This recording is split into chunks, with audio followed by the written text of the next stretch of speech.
Hello student, I hope you will be fine in your home. Today we will discuss a letter to God, first chapter of First Flight in English Literature. Let's start. This chapter is written by G.L. Funes. He was very great writer. He wrote many beautiful stories, some of them very beautiful stories.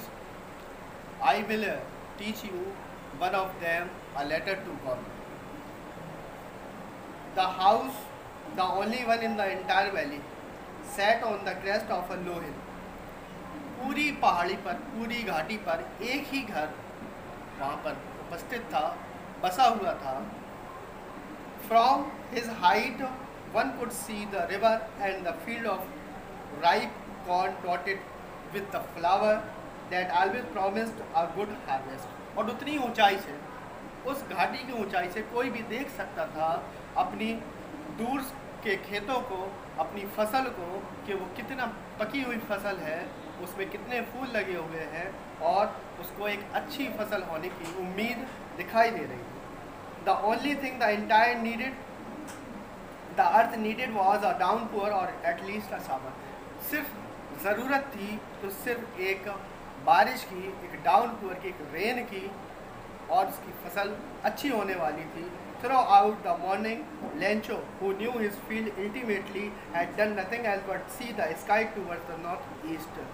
सुबह हुई और Lencho जागा और उसने अपनी खेत की तरफ देखा तो उसने आकाश की तरफ देखकर बोला कि उसकी खेत को, उसकी भूमि को सिर्फ एक ही चीज़ की आवश्यकता है और वो है थोड़ी बारिश की, कि थोड़ी बारिश हो जाए और उसका खेत, उसकी फसल और अच्छी हो जाए. Now we were really going to get some water women. उसने अपनी पत्नी से कहा कि हम लोग को बस थोड़ी सी बारिश की, थोड़े से पानी की और आवश्यकता है. The women who was preparing suffer and replied yes God willing. उसकी पत्नी जो कि शाम का भोजन तैयार कर रही थी, उसने बोला कि हाँ, अगर ईश्वर की इच्छा हुई तो ज़रूर ऐसा ही होगा. The older boys were working in the field while the smaller ones were playing near the house. बड़ा बेटा खेत में काम कर रहा था जबकि छोटा बेटा घर पर ही खेल रहा था. The women called to them all come for dinner. उनकी माँ ने उन सब को खाने के लिए बुलाया कि आइए और रात्रि भोजन तैयार है और आकर खाइए. It was during the meal that just as Lencho had predicted, big drops of rain began to fall. जैसा कि लेंचो ने उम्मीद की थी कि बारिश होने वाली है या बारिश हो जाए, थोड़ी देर बाद जब वो लोग खाना खा रहे थे उसी दौरान बारिश की बड़ी बड़ी बूंदें आकर गिरने लगी. In the northeast, huge mountain of clouds could be seen approaching. उत्तर और पूर्व की दिशा में बड़े बड़े बादलों के पहाड़ देखे जा सकते थे जो वहाँ पर इकट्ठा हो रहे थे. The air was fresh and sweet.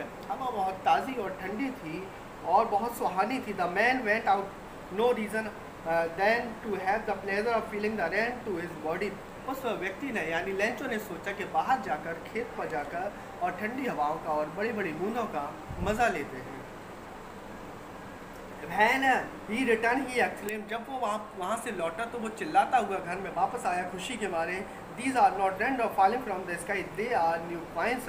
ये आसमान से गिरती हुई बूंदें, ये बूंदें नहीं, ये तो सोने के सिक्के हैं. ये सिक्के बरस रहे हैं, ये हमारे लिए बूंदें नहीं है, ये हमारे लिए सिक्के हैं. Big drops are 10 cent pieces and little ones are 5. बड़ी बूंदें 10 का सिक्का और छोटी बूंदें 5 का सिक्का. With a satisfied expression, he regarded the field of ripe corn with its flower, dream in a curtain of rain. थोड़ी देर बाद